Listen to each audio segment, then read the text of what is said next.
Pemerintah akhirnya secara resmi memperpanjang pembatasan kegiatan masyarakat atau PPKM darurat hingga 25 Juli 2021 mendatang. Keputusan ini diambil mengingat masih tingginya kasus COVID-19 selama 20 hari penerapan PPKM darurat mulai 1 hingga 20 Juli 2021. Berdasarkan data kasus COVID-19 selama 20 hari penerapan PPKM darurat, rata-rata penambahan kasus masih tergolong tinggi di Indonesia, yaitu sekitar 38.587,95 kasus per hari. Sementara pasien sembuh rata-rata mencapai 22.112,65 per hari. Sedangkan pasien meninggal rata-rata mencapai 885,45 per hari. Jika melihat data perkembangan harian, maka pada 10 hari pertama PPKM darurat tanggal 1 hingga 10 Juli 2021, terlihat peningkatan signifikan dalam 10 hari dengan rata-rata peningkatan kasus 31.273,4 kasus per hari. Meski sempat naik dalam 8 hari pertama, namun terjadi penurunan di 2 hari terakhir. Sementara di 10 hari kedua yaitu tanggal 11 hingga 20 Juli 2021, rata-rata kasus harian mencapai 45.902,5 kasus per hari. Di fase ini terjadi puncak penambahan kasus yaitu pada tanggal 15 Juli 2021 yaitu 56.757 kasus.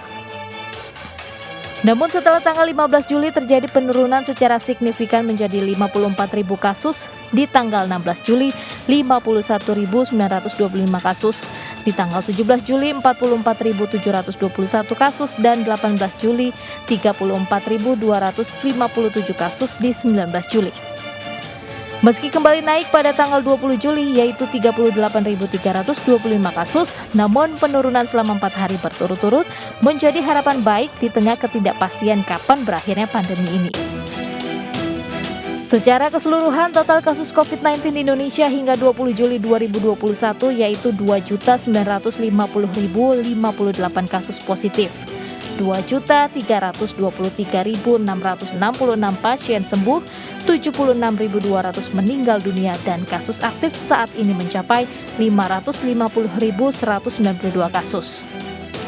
Melihat perkembangan kasus COVID-19 yang masih tinggi, pemerintah akhirnya memperpanjang penerapan PPKM darurat. Ketetapan baru ini akan dilonggarkan pada 26 Juli 2021 jika kasus COVID-19 mengalami penurunan. Alhamdulillah, kita patut bersyukur setelah dilaksanakan PPKM darurat, terlihat dari data penambahan kasus dan kepenuhan bed rumah sakit mengalami penurunan. Karena itu, jika tren kasus terus mengalami penurunan, maka tanggal 26 Juli 2021 pemerintah akan melakukan pembukaan secara bertahap.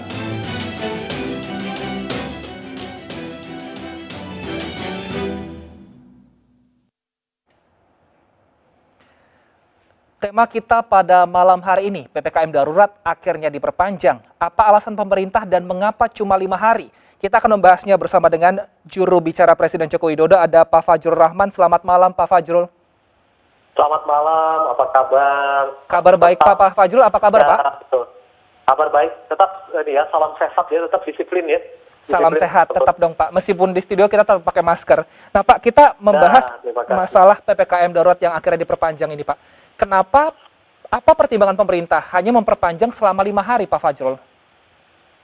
Nah, secara regulasi sebenarnya kalau kita membaca Instruksi Menteri Dalam Negeri nomor 22 tahun 2021 tentang pemberlakuan pembatasan kegiatan masyarakat atau PPKM level 4 virus Disease 2019 di wilayah Jawa dan Bali. Jadi kita tidak memakai istilah PPKM darurat lagi, kita juga tidak memakai istilah memperpanjang, tetapi istilah yang dipakai menurut Instruksi Menteri Dalam Negeri nomor 22 tahun 2021 ini yaitu PPKM level 4. Nah, ini berlaku berdasarkan instruksi ini tanggal 21 Juli 2021 sampai dengan tanggal 25 Juli 2021. Ini ditandatangani oleh Menteri Dalam Negeri Muhammad Tito Karnavian tanggal 20 Juli 2021.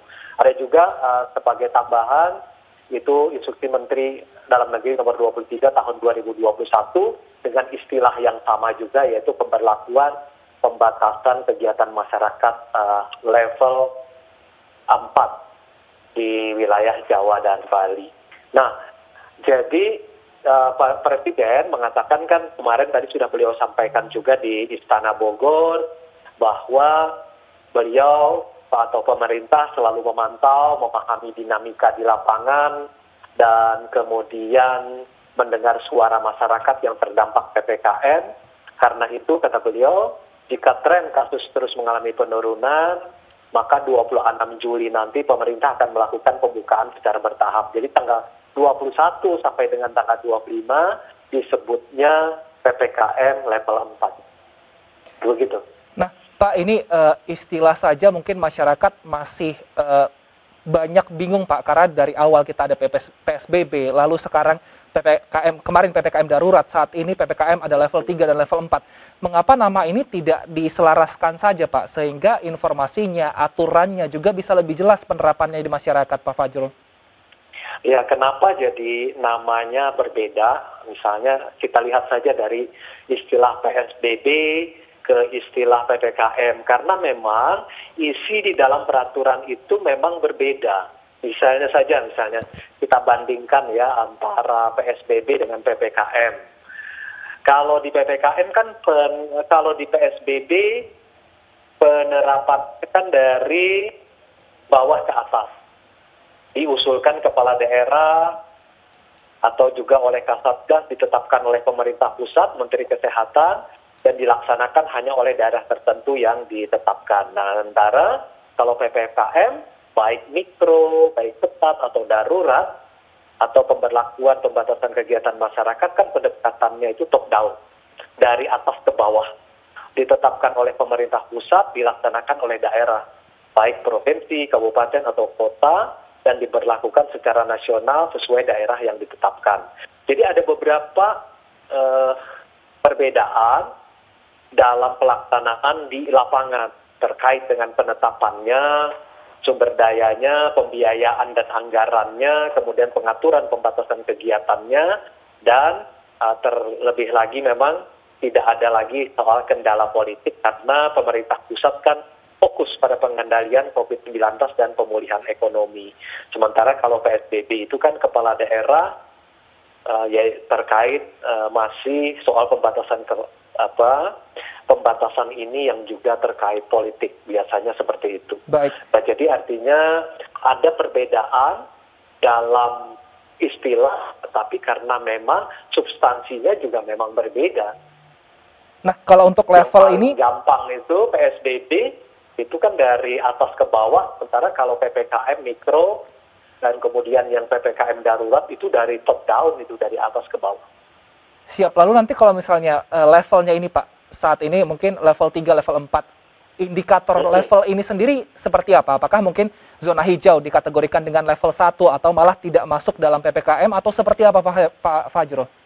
Nah, kalau kita membaca secara langsung, dan mudah-mudahan para pemirsa di iNews juga bisa langsung masuk mencari di website Menteri Dalam Negeri, baca saja di Instruksi Menteri Dalam Negeri nomor 22 tahun 2021 tentang PPKM level 4. Kan jelas banget itu. Kalau yang level 3 ada penjelasannya, kemudian daerah mana yang terkena, misalnya level 3 itu kalau di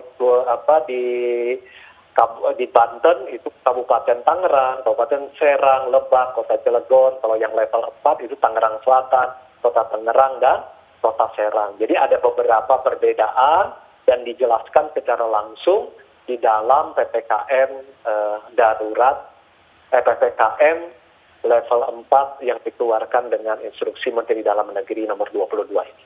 Baik, artinya PPKM level ini bisa berubah sesuai dengan keadaan wilayah masing-masing seperti itu ya, Pak? Betul. Kan dari level 4 kan kalau lebih ringan kan ke level 3. Dari level 3 bisa ke level 4 juga kan perubahannya.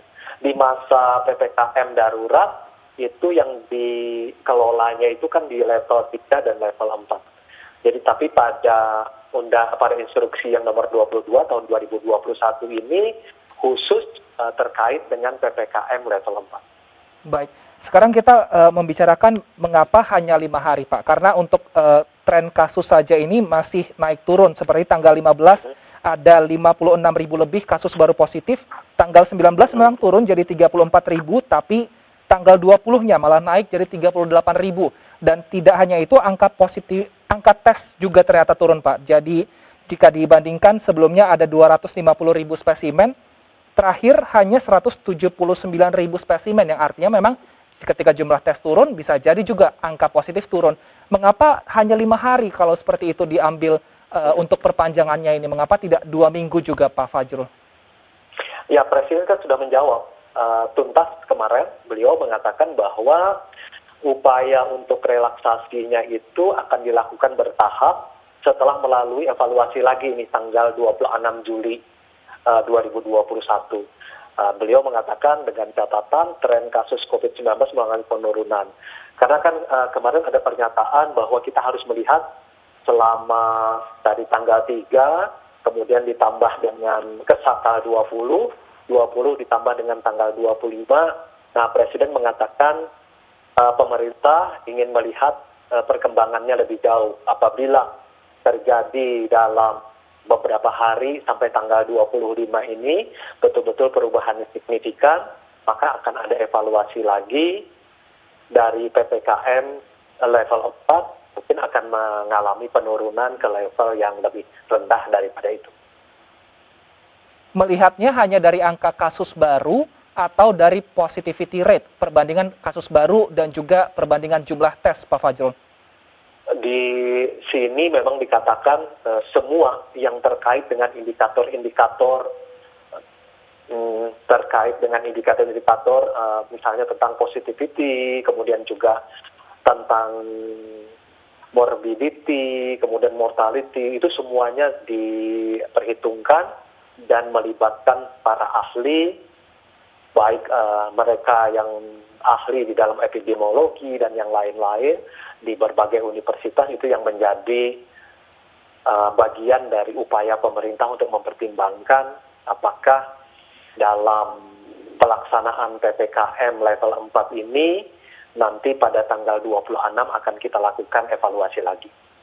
Itu para ahli yang dilibatkan siapa saja ini, Pak Fajrul? Karena kalau kita melihat dari omongan epidemiolog ada Pak Triunis Miko, lalu ada Pak Pandu Riono yang mengatakan bahwa sebenarnya 5 hari ini tidak cukup untuk menurunkan angka positif atau menurunkan kasus COVID-19 di Indonesia.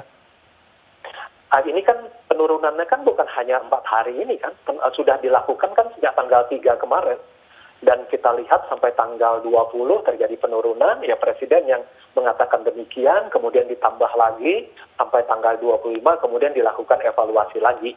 Nah, kalau misalnya nanti evaluasinya memperlihatkan indikator-indikator yang memang perlu dinaikkan lagi misalnya levelnya, misalnya sekarang ini kan ke level 4, itu kan yang level tertinggi, nanti apakah akan dipertahankan ya tergantung pada apa yang disampaikan oleh para ahli. Jadi Presiden ini selalu mengambil keputusan berdasarkan sains, masukan dari para ahli, dan kemudian yang kedua berdasarkan regulasi. Makanya regulasinya PPKM melalui instruksi Menteri Dalam Negeri, kemudian sainsnya berdasarkan masukan dari para ahli.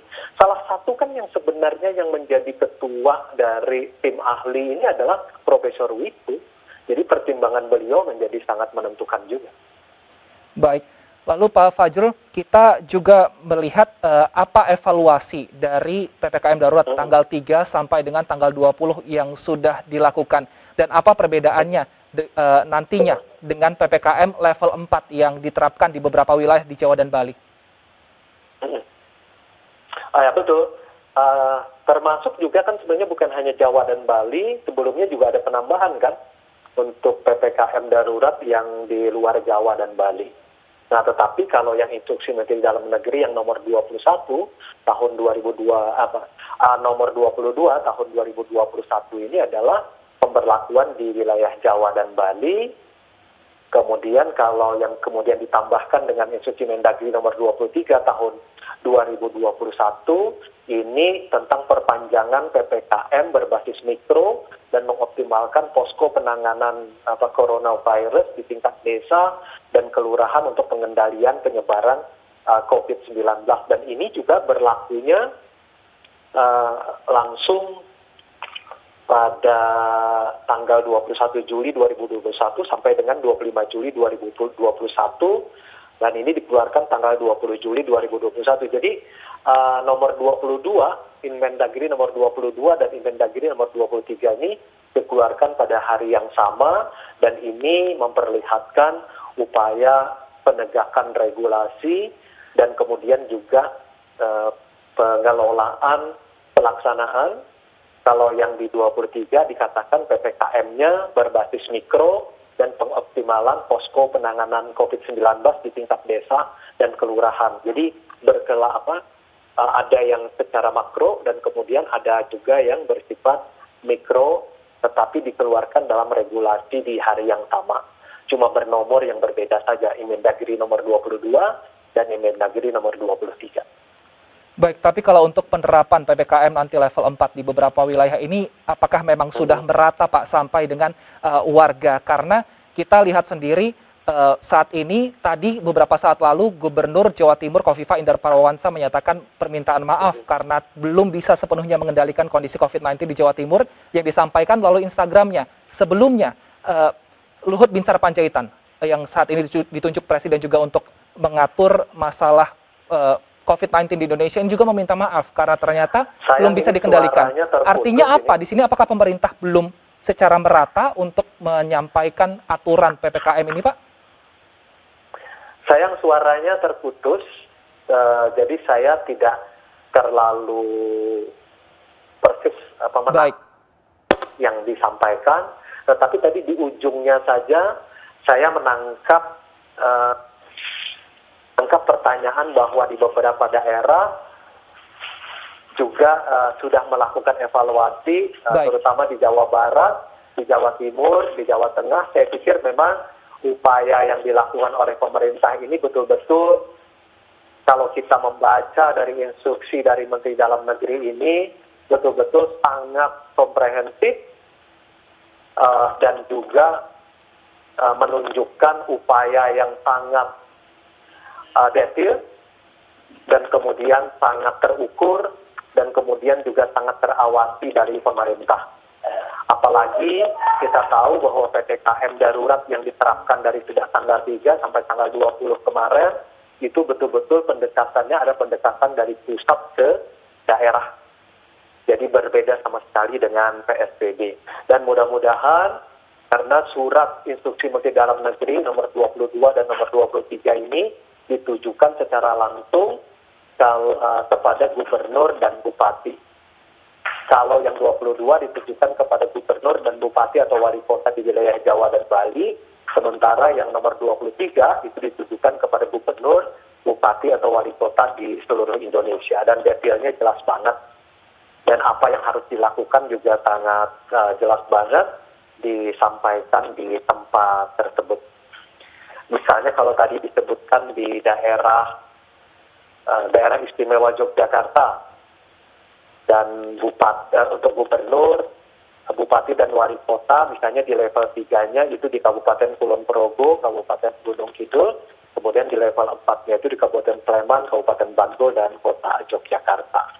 Dan kemudian juga sudah disebutkan secara detail mengenai apa saja tempat-tempat yang dia sebut sebagai yang esensial, kemudian apa saja yang bersifat kritikal. Jadi menurut saya penting semua pihak untuk melihat secara detail apa yang dikeluarkan di dalam instruksi Menteri Dalam Negeri ini.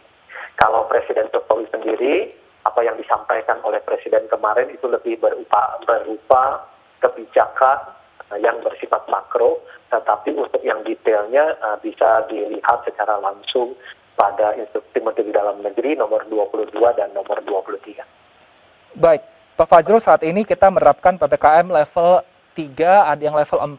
Apakah bantuan yang diberikan pemerintah ini jumlahnya semuanya sama? Tapi jangan dijawab dulu Pak Fajrul, kita akan iklan terlebih dahulu. Pemirsa, Baik, Pak Fajrul, boleh langsung dijawab Pak, apakah nanti untuk Oke, PPKM level 3 dan juga level 4 ini bantuan langsung tunai kepada masyarakat ini jumlahnya sama Pak Fajrul? Nah, Presiden kemarin sudah menjawabnya begini, beliau mengatakan di masa PPKM darurat maupun di masa PPKM level 4, ini pemerintah sudah mengalokasikan kembali tambahan anggaran perlindungan sosial 55,21 triliun berupa bantuan sosial tunai, bantuan langsung tunai desa, program keluarga harapan, bantuan tembakau, bantuan kuota internet, subsidi listrik. Pemerintah juga memberikan insentif untuk usaha mikro informal sebesar 1,2 juta rupiah untuk sekitar 1 juta usaha mikro. Baik, terima kasih Pak Fajrul atas waktu dan informasinya. Kita harapkan nanti seluruh kebijakan pemerintah ini yang diterapkan di seluruh wilayah Indonesia ini bisa dilakukan oleh masyarakat sehingga angka positif COVID-19 di Indonesia bisa terus menurun. Terima kasih Pak telah bergabung bersama kami di Indonesia Bicara. Terima kasih, dan mungkin judulnya mesti ada perubahan. Bukan PPKM darurat diperpanjang, tetapi PPKM level 4. Siap. Pada tanggal 1 sampai dengan 25 Juli 2021. Siap. Terima kasih Pak Fajrul atas waktunya. Dan pemirsa, usai jeda kami masih akan kembali dengan narasumber lainnya. Tetaplah bersama kami di Indonesia Bicara.